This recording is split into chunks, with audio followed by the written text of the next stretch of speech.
உள்ள தமிழ் மக்களுக்காக ஜெபிக்கிறேன். ஆவியானவரே, இந்த 5 கண்டத்தில் உள்ள தமிழ் மக்களும் உம்முடைய முகத்தை, அந்த ஒன்றான மெய்த்தவனுடைய முகத்தை தேடி தேடி பார்க்க, அந்த ஒன்றான மெய்த்தேவனுடைய முகத்திலே இருந்து ஆசீர்வாதங்களையும் நன்மையான ஈவுகளையும் பரிபூரணமான வரங்களையும் பெற்றுக்கொள்ள நீர் கிருபை செய்யும்படியாக ஜெபிக்கிறேன். ஆண்டவரே, இப்படி ஒன்றான மெய்த்தேவனை விட்டு அந்நிய தேவர்களை தேடி பார்க்கிறவர்களுக்கு நீர் உம்முடைய முகத்தை மறைக்கிறவராக இருக்கிறீர். உடைய வசனத்தின்படி இவர்கள் ஒவ்வொருவரும் மனம் திரும்பி அந்த ஒன்றான மெய்த்தேவனை ஆண்டவராகிய இயேசு கிறிஸ்துவ இரட்சகராக ஏற்றுக்கொண்டு திரும்பி பார்க்க நீர் கிருபை செய்வீராக. நீர் எல்லாரையும் நேசிக்கிறவர், ஒருவர் கூட நரகத்துக்கு போகக்கூடாது, அந்த அழிவுக்குள்ள போகக்கூடாது என்ற விருப்பம் உள்ளவர். மனித சாயலாக தேவனே, நீர் உம்முடைய சாயலாக மனிதனை படைத்தீர். அந்த மனிதன் நரகத்துக்கு போகக்கூடாது என்ற விருப்பத்தோடு இந்த நிகழ்ச்சி ஒவ்வொருவருடைய இருதயத்திலே ஒரு உணர்வு ஏற்படுத்தபடியாக, அவர்களுடைய கேட்கிற காதுகளை கொடுக்கும்படியாக இருதயத்தை ஆலய அவர்கள் ஏற்றுக்கொள்ள சுத்த இருதயம் உள்ளவர்கள் தேவனை தரிசிப்பார்கள். முழு இருதயத்தோடு அந்த ஒன்றான மெய்த்தேவனை தேட கிருபை செய்வீராக. என்னுடைய வாயின் வார்த்தைகளும் இருதயத்தின் தியானங்களும் உமக்கு எப்பொழுது பிரியமாக இருக்க என்னை மறைத்து நீர் வெளிப்படும். இயேசுவின் நாமத்தில் ஒருவரையும் ஆசீர்வதித்து ஜெபிக்கிறேன். எங்களை எப்பொழுது நேசிக்கிறேங்க நல்ல பிதாவே, ஆமேன்.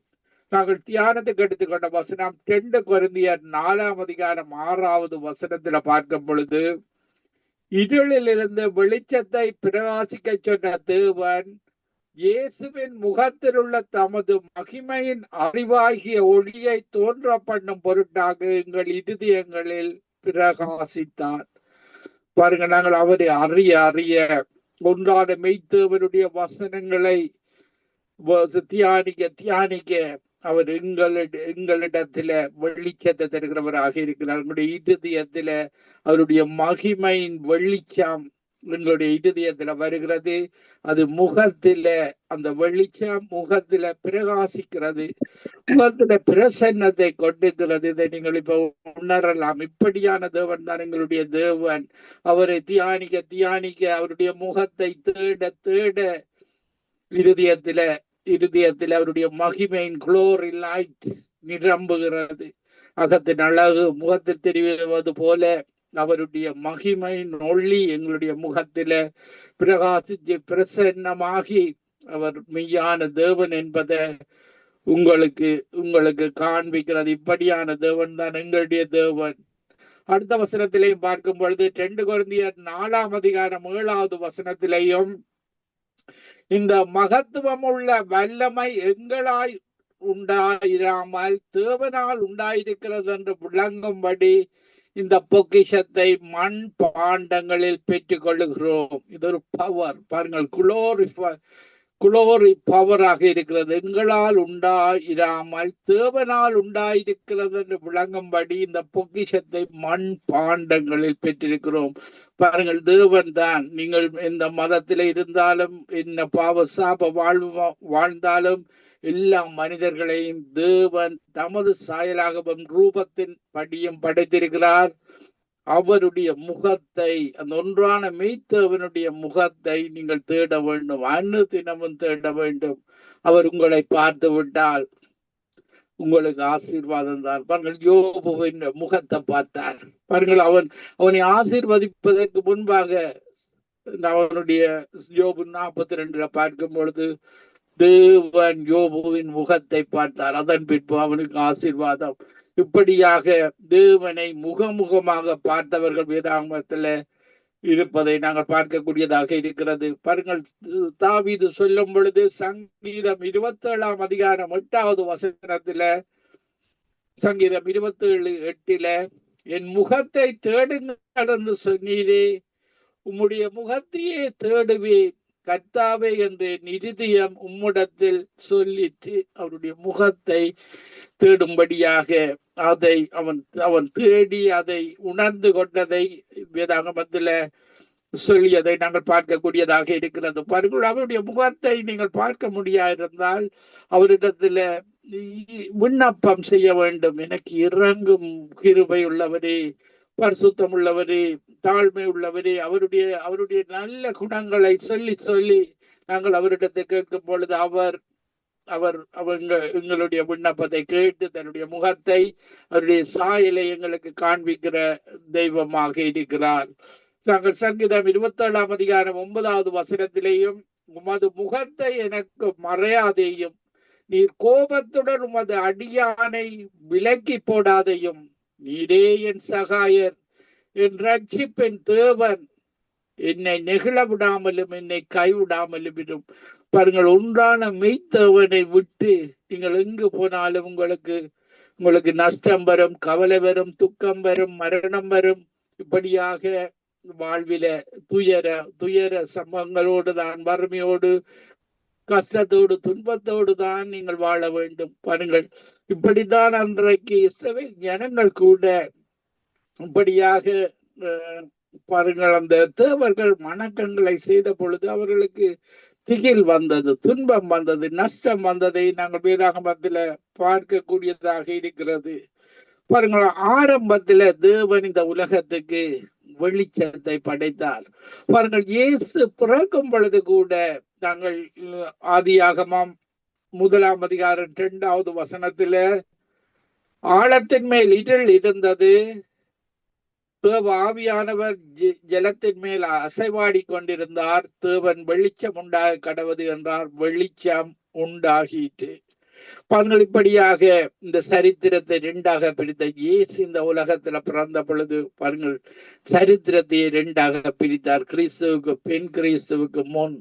பாருங்கள், இன்றைக்கு நாங்கள் 2025 ஆண்டுகள் கிறிஸ்துவுக்கு பின்னாக இயேசு பிறந்த ஆண்டுல இருந்து 0ல தொடங்குறது.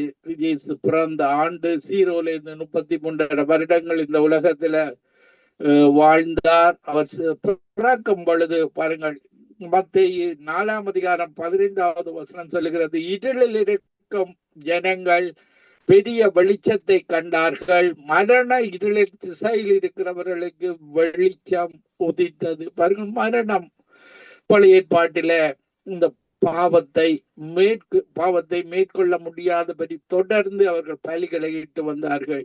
இயேசு பாருங்கள், இந்த புதிய ஏற்பாட்டில் வாழுகிற எனக்கும் உங்களுக்கும் இப்படியாக தானே பாவ பரிகார பலியாக தேவன் தம்முடைய ஒரே புராண குமாரனாகிய இயேசு கிறிஸ்துவை விசுவாசிக்கிறவன் எவனோ அவன் கெட்டு போகாமல் நித்திய ஜீவனை அடையும்படிக்கு இயேசுவை தந்து இந்த உலகத்தில் உள்ள அத்தனை மக்கள் மேலும் அன்பு கூர்ந்தார். இப்படியான ஒரு அன்புள்ள தேவன், இரக்கமுள்ள தேவன் தான் எங்களுடைய தேவன். நீங்கள் தான் அவரை விட்டு நீங்கள் தூரம் போகிறீர்கள். பாருங்கள், மனிதர்களுடைய குணம் இன்றைக்கு பாவம் செய்கிற மக்களிடத்தில் இருக்கிறது. இப்படியான தவறான வன விக்கிரகங்கள் ஆராதனைகளில் இருக்கிறது. இதனாலதான் தேவன் தன்னுடைய முகத்தை, நீங்கள் அந்த ஒன்றான மெய்த்தவனை தேடும் பொழுது அவர் தன்னுடைய முகத்தை மறைத்து விடுவார்.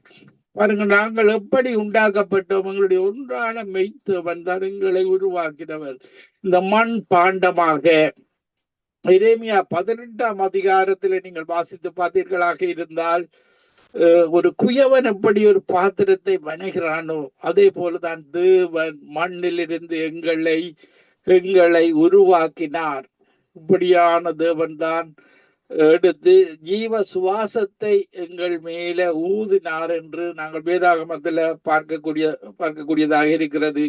எரேமியா 18 அதிகாரம் 6வது வசனம் சொல்லுகிறது, அன்றைக்கு இஸ்ரவேல் குடும்பத்தாரை பார்த்து, இஸ்ரவேல் குடும்பத்தாரே, இந்த குயவன் செய்தது போல நான் உங்களுக்கு செய்யக்கூடாதா என்று கர்த்தர் சொல்லுகிறார். இதோ இஸ்ரவேல் வீட்டாரே, களிமண் குயவன் கையில் இருக்கிறது போல நீங்கள் என் கையில் இருக்கிறீர்கள். பாருங்கள், இன்றைக்கு படைக்கப்பட்ட அத்தனை மனிதர்களும் அந்த ஒன்றான மெய்த்தவனுடைய கையில இருக்கிறார்கள். அவர் சொல்லுகிறார், ஏசாயா 49 அதிகாரம் 16வது வசனத்திலேயும், இதோ என் உள்ளங்கையில் உங்களை வரைந்திருக்கிறேன். எங்களை பார்த்து கொண்டிருக்கிறது அவருடைய உள்ளங்கையில தன்னை தேடுகிற உணர்வுள்ளவன் உண்டோ என்று சொல்லி தேவன் பரலோகத்திலிருந்து பார்த்து கொண்டிருக்கிறார். பாருங்கள், அவர் எங்களை பார்க்கிறார். நாங்கள் அவருக்கு பிரியமாக வாழும் பொழுது அவர் எங்களை காண்கிறார், எங்களை பார்த்து எங்களை ஆசீர்வதிக்கிறார். நாங்கள் தேவனுக்கு பிரியமாக வேதாகமத்தில் சொல்லப்பட்ட வசனத்தின்படி வாழும் பொழுது பாருங்கள், எங்களுடைய பெயர்களை அவருடைய ஜீவ புஸ்தகத்தில் எழுதுகிறார். இப்படியாக முடிவு பரியந்தம் அவருக்கு பிரியமாக வாழும் பொழுது அவர் எங்களை அவருடைய ராஜ்யத்துல மிக பின்பு மறுமையில அந்த ஒன்றான மெய்த்தவனோடு இயேசுவோடு ராஜாக்களாக வாழுகிற வாழ்வை, ராஜாவின் பிள்ளைகள் தான் நாங்களாக இயேசு ராஜாவின் ராஜ்யத்துல எங்களை அதிகாரத்தோடு வாழ செய்கிற தேவன் தான் எங்களுடைய தேவன். இந்த உலகத்துல வாழும் பொழுது நீங்கள் மறுதளித்தீர்களாக இருந்தால் பிசாசு உங்களை பிடித்து விடுவான். இப்படியாக பிசாசு பிடித்து விடும் பொழுது அவன் 2ஆம் மரணமாகிய அக்கினியும் கந்தகம் எரிகிற கடலில தேவன் ஜட்ஜ்மெண்ட் கொடுக்கும் பொழுது கொடுக்கிறவராக இருக்கிறார். தேவன் ஒரு மனிதனும் அந்த நரகத்துக்கு போகக்கூடாது என்ற விருப்பம் உள்ளவர். 2 பேதுரு 3ஆம் அதிகாரம் 9வது வசனத்திலேயும் இயேசு தாமதிக்கிறார் என்று சொல்லுகிறபடி இயேசு வாக்கு தத்தத்தை குறித்த தாமதமாயிராமல் எல்லோரும் மனம் திரும்ப வேண்டும் என்று நீடிய பொறுமை உள்ளவராக இருக்கிறார். அந்த இந்து மகன், அந்த முஸ்லிம் மகன், அந்த ஒவ்வொரு மதங்களில வாழுகிற விக்கிராராதனைகளில பாவத்துல இந்த ஓரின சேர்க்கை உள்ள மகன், நீங்கள் பாவத்துல வாழ்ந்து இப்படியான வாழ்வில வாழ்ந்து மரித்து நரகத்துக்கு போவது அவருடைய விருப்பம் அல்ல. மனம் திரும்பி அந்த நித்திய வாழ்வு, அவரே எங்களை போஷிக்கிற வாழ்வு, அவர் எங்களை வழி நடத்துகிற வாழ்வு, கவலை இல்லாத, கண்ணீர் இல்லாத, துக்கம் இல்லாத, மரணமே இல்லாத அந்த வாழ்வில நித்தியமாக வாழுகிற வாழ்வை நீங்கள் யாரும் இழந்து விடக்கூடாது. இப்படியான ஒரு இரக்கமுள்ள தேவன் தான் எங்களுடைய தேவன். எங்களை பாருங்கள், ஆதியாகமம் 2ஆம் அதிகாரம் 7வது வசனத்துல பார்க்கும் பொழுது தேவனாகிய கர்த்தர் மனுஷனை பூமியின் மண்ணிலே உருவாக்கி ஜீவ சுவாசத்தை அவர் நாசியிலே ஊதினார், மனுஷன் ஜீவாத்மாவானான். ஹல்லேலூயா, ஹல்லேலூயா, ஹல்லேலூயா, ஹல்லேலூயா, ஹல்லேலூயா. ஆவியானவரே நன்றி, பரிசுத்தரே நன்றி, மகிமைக்குரியவரே நன்றி, மாறாதவரே நன்றி. ஹல்லேலூயா. நாங்கள் பார்க்கும் பொழுது எசேக்கியேல் 18ஆம் அதிகாரம் 46வது வசனத்துல, 18ஆம் அதிகாரம் 4வது வசனத்துல பார்க்கும் பொழுது, இதோ எல்லா ஆத்துமாக்களும் என்னுடையவைகள், தகப்பனின் ஆத்துமா எப்படியோ அப்படியே மகனின் ஆத்துமாவும் என்னுடையது, பாவம் செய்கிற ஆத்துமா சாகும். பாருங்கள், இந்த உலகத்துல எல்லா மனிதர்களுடைய ஆத்துமாவையும் ஆத்துமா சரீரத்தை உருவாக்கினவர் எங்களுடைய தேவன் என்பதை நீங்கள் அறிந்து கொள்ள வேண்டும். எல்லா ஆத்துமாக்களும் தேவனுடையதாக இருக்கிறது. பாருங்கள், இந்த ஆத்துமாவை தான் பிசாசு திருடுகிறவனாக இருக்கிறான். சரீரம் மண்ணுக்கு போகிற சரீரம் என்பதை பிசாசு தெரிந்தவனாக அந்த ஆத்துமாதான் நித்தியமாக வாழ போறது. இயேசுவை இரட்சகராக ஏற்றுக்கொள்ளுகிற ஒவ்வொரு மனிதனுக்கும் அந்த ஆத்துமாவுக்கு ஒரு புது சரீரத்தை கொடுத்து அவரோடு நித்திய வாழ்வை கொடுக்கிற தெய்வம் தான் எங்களுடைய தேவன். பாருங்கள், நாங்கள் மத்தேயு 10ஆம் அதிகாரம் 28வது வசனத்திலையும் ஆத்துமாவை கொல்ல வல்லவர்களாய் இராமல் சரீரத்தை மாத்திரம் கொல்லுகிறவர்களுக்கு நீங்கள் பயப்பட வேண்டாம், ஆத்மாவின் சரீரத்தை நரகத்தில் அழிக்க வல்லவருக்கே பயப்பட வேண்டும். பாருங்கள், எங்களுடைய தேவன் தான் பெரியவர், தேவாதி தேவன், கர்த்தாதி கர்த்தர். பாருங்கள், யோபுவை சோதிக்கும் பொழுது பிசாசு தேவனிடத்துல போய் அனுமதி கேட்டதை நாங்கள் பார்க்கக்கூடியதாக இருக்கிறது. தேவன் பெரியவராக, அவர் ஒரு நீதி உள்ளவராக, பிசாசு தவறு பாவம் செய்த நிமித்த பிசாசு தண்டனை அடைய போகிறதை பிசாசு அறிந்தவனாக பாருங்கள், தேவாதி தேவனிடத்துல, கர்த்தாதி கர்த்தரிடத்துல யோபுவை சோதிக்க அனுமதி கேட்டுக்கொண்டதையும் தேவன் அனுமதித்ததையும் அதன் முடிவையும் நீங்கள் அறிந்திருக்கிறீர்கள். இப்படியாக நாங்கள் இந்த 2ஆம் மரணம் என்பது இந்த 1000 வருட ஆட்சிக்கு பின்பு தேவன் கொடுக்கிற ஒரு ஜட்ஜ்மெண்டாக இருக்கிறது. இந்த 2ஆம் மரணத்துக்கு பின்பு இந்த அக்கினி கடலில தள்ளப்படுகிறதாக இருக்கிறது. வெளிப்படுத்தின விசேஷம் 20ஆம் அதிகாரம் 15வது வசனத்திலேயும் ஜீவ புஸ்தகத்திலே எழுதப்பட்டவனாக காணப்படாதவன் எவனோ அவன் அக்கினி கடலிலே தள்ளப்பட்டான். பாருங்கள், அவருடைய புஸ்தகத்தில தேவனுக்கு பிரியமாக நடந்து போனகைன் கிறிஸ்டினாக அபிஷேகம் பெற்ற ஒவ்வொருவரும் அவருடைய ஜீவ புஸ்தகத்தில் பேர் எழுதப்பட்டவர்களாக இருக்கிறார்கள். பாருங்க, வெளிப்படுத்தின விசேஷம் 21ஆம் அதிகாரம் 8வது வசனத்துல பார்க்கும் பொழுது பயப்படுகிறவர்களும் அவிசுவாசிகளும் அருவருப்பானவர்களும் கொள்ளை பாதகரும் வெச்சாரரும் சூனியக்காரரும் விக்கிராராதனைக்காரரும் பொய்யர் அனைவரும் 2ஆம் மரணமாகிய அக்கினியும் கந்தகம் இருக்கிற கடலிலே பங்கடைவார்கள். பாருங்கள், இப்படியாக இன்றைக்கு உலகத்தில பல மனிதர்கள் இப்படியாக வாழ்ந்து கொண்டிருக்கிறார்கள். இவர்கள் ஒவ்வொருவருக்கும் என்னுடைய ஒன்றான மெய்த்தவன் மன்னிப்பு கொடுக்க தயாராக இருக்கிறார். நீங்கள் தான் உங்களுடைய கடின இதயத்தை கன்று துரைத்தன ஆவிகளை விட்டு அந்த இயேசு கிறிஸ்துவிடத்துல வரும் பொழுது அவரிடத்துல உங்களுடைய பாவங்களை அறிக்கையிட வேண்டும். பாருங்கள், இன்றைக்கு பரலோகத்துக்கு போக தடையாக இருக்கிறது. இந்த பூமிக்கும் பரலோகத்துக்கும் உள்ள ஒரு பெரிய தடை மனித குலத்தின் அக்கிரமங்கள், பாவங்கள். பாருங்கள், கடைசி காலத்துல மனிதன் அக்கிரமம், பாவம் அதிகரித்தவனாக தேவனுடைய வார்த்தைகள் நிறைவேறி கொண்டிருக்கிறதை நாங்கள் பார்க்கக்கூடியதாக இருக்கிறது. பாருங்கள், இந்த மனிதன் நாங்கள் பார்க்கும் பொழுது யோவான் 12ஆம் அதிகாரம் 24வது வசனத்துல மெய்யாகவே மெய்யாகவே நான் உங்களுக்கு சொல்லுகிறேன், கோதுமை மணியானது நிலத்தில் விழுந்து சாகாவிட்டால் அது தரித்திருக்கும், செத்ததே ஆகில் மிகுந்த பலனை கொடுக்கும். நாங்கள் யோவான் 12ஆம் அதிகாரம் 25வது வசனத்திலே தன் ஜீவனை சிநேகிக்கிறவன் அதை இழந்து போவான், இந்த உலகத்திலே தன் ஜீவனை வெறுக்கிறவனோ அதை நித்திய ஜீவிய காலமாக காத்து கொள்வான். இயேசுவுக்காக குடும்பத்தை விடும் பொழுது பாருங்கள், இயேசுவுக்காக வாழும் பொழுது அந்த பரலோகத்துல உங்களுடைய பலன் அதிகமாக தேவன் தருகிறவராக இருக்கிறார். யோவான் 12ஆம் அதிகாரம் 26வது வசனத்திலேயும் ஒருவன் எனக்கு ஊழியம் செய்கிறவனானால் என்னை பின்பற்ற கடவன், நான் எங்கே இருக்கிறேனோ அங்கே என் ஊழியக்காரனும் இருப்பான், ஒருவன் எனக்கு ஊழியம் செய்தால் அவனை பிதாவானவர் கனம் பண்ணுவார். பாருங்கள், எங்களுடைய பிதா பரலோகத்துல இருக்கிறார். கொலோசியர் 1ஆம் அதிகாரம் 3வது வசனத்தில எங்களுடைய ஜீவன் கிறிஸ்துவ கூடாக தேவனிடத்துல மறைந்திருக்கிறது. எங்களுடைய ஜீவன் அபிஷேகம் பண்ணப்பட்ட நாளிலிருந்து எங்களுடைய ஜீவன் பரலோகத்திலிருந்து அனுப்பப்பட்டவர் சுத்த ஆவியானவர் எங்களுக்குள்ள வாசம் செய்து எங்களுடைய ஜீவனை உயிரை தேவனுக்குள்ள மறைத்து வைத்திருக்கிறார். பாருங்கள், அவர் மீண்டுமாக வரும் பொழுது அவர் எங்களுக்கு நித்திய ஜீவனை தந்து நித்தியமாக வாழுகிற வாழ்வை தருகிறவராக இருக்கிறார். எண்ணாகமம் 6ஆம் அதிகாரம் 25வது 26வது வசனங்களை பார்க்கும் பொழுது கர்த்தர் தம்முடைய முகத்தை எங்கள் மேல் பிரகாசிக்க பண்ணி எங்கள் மேல் கிருபையாய் இருக்க கண்டவர்.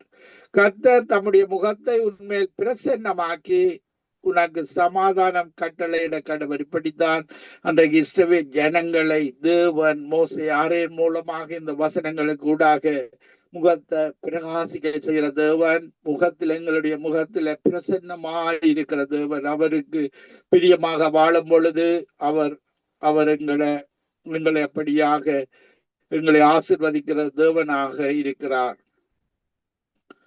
பாருங்கள், நாங்கள் வேதாகமத்துல பார்க்கும்போது உபாகமம் 31ஆம் அதிகாரம் 16வது வசனத்துல கர்த்தர் மோசையை நோக்கி, நீ உன் பிதாக்களோட படுத்து கொள்ள போகிறாய், இந்த ஜனங்கள் எழும்பி தாங்கள் போயிருக்கும் தேசத்தில் உள்ள அந்நிய தேவர்களை சூர மார்க்கமாய் பின்பற்றி என்னை விட்டு தங்களுடனே நான் பண்ணின உடன்படிக்கையை மீறுவார்கள். அந்நாளிலே நான் அவர்கள் மேல் கோபம் கொண்டு அவர்களை கைவிட்டு என் முகத்தை அவர்களுக்கு மறைப்பேன். இன்றைக்கு நீங்கள் மதங்களில போவீர்களாக இருந்தால், இப்படியான தேவர்கள் வணக்கங்களில போவீர்களாக இருந்தால், அன்றைக்கு இஸ்ரவேல் ஜனங்கள் கூட இப்படித்தான் அந்த ஒன்றான மெய்த்தேவன் முகமுகமாக ஒரு குழந்தையை போல தூக்கி சுமந்து அந்த கானான் தேசத்துல கொண்டு போய் சேர்த்த இந்த மக்கள் கூட இப்படியாக இந்த விக்கிர ஆராதனையில் அந்த ஒன்றான மெய்த்தவனுக்கு பிரியமில்லாத காரியங்களை செய்வார்கள் என்று மோசே தான் இறக்கும் போது சொல்லிவிட்டு போவதை நாங்கள் பார்க்கக்கூடியதாக இருக்கிறது. அப்பொழுது பாருங்கள், இப்படியாக இன்றைக்கு மதங்களில் இந்த விக்கிர ஆராதனை செய்கிறவர்கள் யாராக இருந்தாலும் அந்த ஒன்றான மெய்த்தவனுடைய முகத்தை அவர் மறைத்து விடுவார் என்று வேதாகமம் சொல்லுகிறது. பாருங்கள், திரும்ப வாசிக்கிறேன், அந்நாளிலே நான் அவர்கள் மேல அந்த ஒன்றான மெய்த்தவன் அவர்கள் மேல இந்த விக்கிர ஆராதனை செய்கிறவர்கள் மேல கோபம் கொண்டு அவர்களை கைவிட்டு என் முகத்தை அவர்களுக்கு மறைப்பேன். அதனால் அவர்கள் பட்சிக்கும்படிக்கு அநேக தீங்குகளும் இக்கட்டுகளும் அவர்களை தொடரும். இப்படியாக செய்கிறவர்கள் பாருங்கள், அவர்களுக்கு இக்கட்டு. பாருங்கள், இன்றைக்கு இந்தியா தேசத்திலையும் பாருங்கள் எவ்வளவு இழப்புகள். இப்படியாக யுத்தங்களில் போகும் பொழுது அந்த யுத்தத்துக்குள்ளாக பல இழப்புகள் வரும். தேவன் சமாதானத்தை கொடுக்கிற தேவனாக இருக்கிறார். இன்றைக்கு இந்த இடத்திலேயும் ஒரு யுத்த காட்சிகளை நாங்கள் பார்க்கக்கூடியதா இருக்கு. இந்த நேரத்திலும் இந்த உலக யுத்தங்கள் வரலாம் என்ற ஒரு நோக்கத்தோடு மக்கள் வாழுகிறார்கள். தேவன் யுத்தத்தில பிரியப்படுகிற தேவன் அல்ல, அன்பில இரக்கத்தில மன்னித்து அந்த ஒன்றான மெய்த்தவனை தேடுவதில் அவர் பிரியப்படுகிறார். இப்படியாக இந்த விக்கிராராதனை செய்வர்கள் அவர்களுக்கு அநேக தீங்குகளும் இக்கட்டுகளும் அவர்களை தொடரும். அந்நாளில் அவர்கள் எங்கள் தேவன் எங்கள் நடுவே இராததினாலே அல்லவா இந்த தீங்குகள் எங்களை தொடர்ந்தது என்பார்கள். பாருங்கள், அந்த மெய்யான தேவன் தங்களை நடத்தி வந்த தேவன் தங்களோடு இல்லாததினாலே இவைகள் எல்லாம் நடந்தது. இப்படியாக நாங்கள் உபாகமம் 31 அதிகாரம் 18வது வசனத்திலே அவர்கள் வேறே தேவர்களிடத்தில் திரும்பி போய் செய்த சகல தீமைகளின் நிமித்தம் நான் அந்நாளில் என் முகத்தை மறைப்பேன். இப்படியாக பாருங்கள், சிலர் பேய்களுக்கு பலியிடுவார்கள். பாருங்கள், இப்படியாக பேய்களை பலியிட்டதன் நிமித்தம் உபாகமம் 31 அதிகாரம் 18வது வசனத்துல பேய்களுக்கு பலியிட்டதன் நிமித்தம் அவர்கள் வேறே தேவர்களிடத்தில் திரும்பி போய் செய்த சகல தீமைகளின் நிமித்தம் நான் அந்நாளில் என் முகத்தை மறைப்பேன். பாருங்கள், இந்த ஒன்றான மெய்த்தேவன் இப்படியான மக்கள் ஒன்றான மெய்த்தேவனை தேட முடியாது, முகத்தை மறைத்து விடுவார். நீங்கள் மனம் திரும்பி இயேசு கிறிஸ்துவிடத்துல மன்னிப்பு பெறும் பொழுது அவர் தன்னுடைய ஆசீர்வாதத்தை அவர் உங்களுக்கு அந்த நன்மைகளை தருகிறவராக இருக்கிறார். பாருங்கள், யாத்திராமம் 20 அதிகாரம் 4வது வசனத்திலே மேலே வானத்திலும் கீழே பூமியின் கீழ் தண்ணீரிலும் உண்டாயிருக்கிறவைகளுக்கு ஒப்பான ஒரு சொரூபத்தை ஆகிலும் யாதொரு விக்கிரகத்தை ஆகிலும் நீ உனக்கு உண்டாக்க வேண்டாம். இது தேவனுடைய ஒன்றான மெய்த்தேவனுடைய கட்டளையாக இருக்கிறது. நீ அவைகளை நமஸ்கரிக்கவும் சேவிக்கவும் வேண்டாம். உன் தேவனாகிய கர்த்தராயிருக்கிற நான் எரிச்சல் உள்ள தேவனாயிருந்து என்னை பகைக்கிறவர்களை குறித்து பிதாக்களுடைய அக்கிரமத்தை பிள்ளைகளிடத்தில் 3ஆம் 4ஆம் தலைமுறை மட்டும் விசாரிக்கிறவராக இருக்கிறார். பாருங்கள், இப்படியாக நாங்கள் யோபுவை பார்க்கும் பொழுது யோபு பாருங்கள் உத்தமமாக இருந்தான். தேவன் சொல்லுகிறார், என் தாசனாகிய யோபு பேசினது போல நீங்கள் என்னை குறித்து நிதானமாய் பேசவில்லை. இப்படியாக நாங்கள் யோபு 42 அதிகாரம் 9வது வசனத்துல அப்பொழுது தேமானியன் ஆகிய எலிப்பாசும் சூகியனான பெல்தாதும் நாகமத்தியனான சோபாரும் போய் கர்த்தருக்கு தாங்கள் சொன்னபடியே செய்தார்கள். அப்பொழுது யோபுவின் முகத்தை பார்த்தார். பாருங்கள், யோபின் முகத்தை பார்த்தார். இவ்வளவு காலமும் துன்பத்தில வறுமையில வச்சாலும் தேவனை மறுதளிக்கவில்லை. அவனுடைய முகத்தை பார்த்து தேவன் கெட்டத்தனையாக கர்த்தர் அவனுக்கு தந்தருளினார். இப்படியாக யோபு தன் சிநேகிதருக்காக யோபு 42:10 சிநேகிதருக்காக வேண்டுதல் செய்த பொழுது கர்த்தர் யோபுவின் சிறையிருப்பை மாற்றினார். இப்படியாக யாக்கோபு பாருங்கள், தேவனோடு போராடி ஜபிக்கும் பொழுது உம்மை விட மாட்டேன் என்று ஜபிக்கும் பொழுது அவருடைய நாமத்தை கேட்கிறான் யாக்கோபு. என்னுடைய நாமம் ஆசீர்வாதம் என்று சொல்லி யாக்கோபை ஆசீர்வதித்ததை நாங்கள் பார்க்கக்கூடியதாக இருக்கிறது. இப்படியான தேவன் தான் எங்களுடைய தேவன். ஆபிரகாமை ஒரு நண்பனாக ஈட்டிக் கொண்டார். தேவனுக்கு பிரியமாக நடக்கும் பொழுது அவர் தன்னுடைய அப்படி சிநேகமாக நடக்கிற அவருடைய கட்டளைகளை நடக்கிற மனிதர்களுக்கு தன்னுடைய வெளிப்பாடுகளை வெளிப்படுத்துகிற தேவனாக இருக்கிறார். இப்படியான தேவன் நான் உங்களுக்காக ஜெபிக்கிறேன். ஆண்டவரே, உம்முடைய முகத்தை நாங்கள் எப்பொழுது நோக்கி பார்க்க ஒவ்வொரு மக்களுக்கும் எனக்கு உதவி செய்யும் என்று கேளுங்கள். அவர் நிச்சயமாக உதவி செய்வார். உங்களுடைய இருதயத்துல ஒரு பாரமற்ற ஒரு கடின இருதயம் இல்லாத இருதயத்தை மாற்றுவார். நான் உங்களுக்காக ஜெபிக்கிறேன். கிருபையும் இரக்கமும் பரிசுத்தமும் நிறைந்த எங்கள் அன்பு தகப்பனே, இந்த நிகழ்ச்சியை கேட்டுக்கொண்டிருக்கிற இந்த மறுவொலியை கேட்க போகிற ஒவ்வொருவருடைய உள்ளத்திலையும் நீர் எழுந்தருளும்படியாக உடைய பரிசுத்த ஆவியானுடைய அபிஷேகம் அவருடைய இருதயத்தில உடைய முகத்தை நோக்கி பார்க்கிற ஒவ்வொருவருடைய இருதயத்திலையும் இறங்குவதாக. இந்த name of Jesus, mighty name of Jesus, உம்முடைய அபிஷேகம் இருதயத்தில் அந்த குளோரி லைட் பெருகுவதாக. உம்முடைய ஊழியத்திற்காக ஓட இந்த கடைசி காலத்தில பாவ சாப வாழ்விலே இருந்து இந்த தேவர்கள் வணக்கங்கள் விற்கிறாத வணக்கங்கள்ல இந்த மக்களுக்கு ஒரு விடுதலை கொடுப்பீராக. ஒன்றான மெய்த்தேவனே, இயேசுதான் ரட்சிக்கப்படுவதற்கு கொடுக்கப்பட்ட ஒரே ஒரு நாமம் இந்த உலகத்தில் என்பதை இந்த மக்கள் அறிந்து கொண்டு அந்த பரலோக வாழ்வை தெரிந்து கொள்வார்களாக. பிசாசுக்கு எதிர்த்து நிற்கிற இருதயத்தை கொடுப்பீராக. உம்முடைய ஒளியை இந்த உலகத்துல பெரிய வெளிச்சமாக பாவத்துல வாழுகிற மக்களுக்காக பெரிய வெளிச்சத்தை கண்டார்கள். இயேசு இந்த உலகத்துல உதித்த பொழுது அந்த இயேசுவை அவர் இரட்சகர்களாக ஏற்றுக்கொண்டு அந்த பரலோக பாக்கியத்தை ஒவ்வொரு தமிழ் மக்களும் பெற்றுக்கொள்வார்களாக. பிசாசுக்கு எதிர்த்து நிற்க, விழித்திருக்க, ஜபித்திருக்க ஒருவரோடு முடைப்படுவீராக. இயேசுவின் நாமத்துல ஒருவரையும் ஆசீர்வதித்து ஜபிக்கிறேன். எங்களை எப்பொழுது நேசிக்கிறாங்க நல்ல பிதாவே. ஆமீன், ஆமீன், ஆமீன், ஆமேன், ஆமேன்.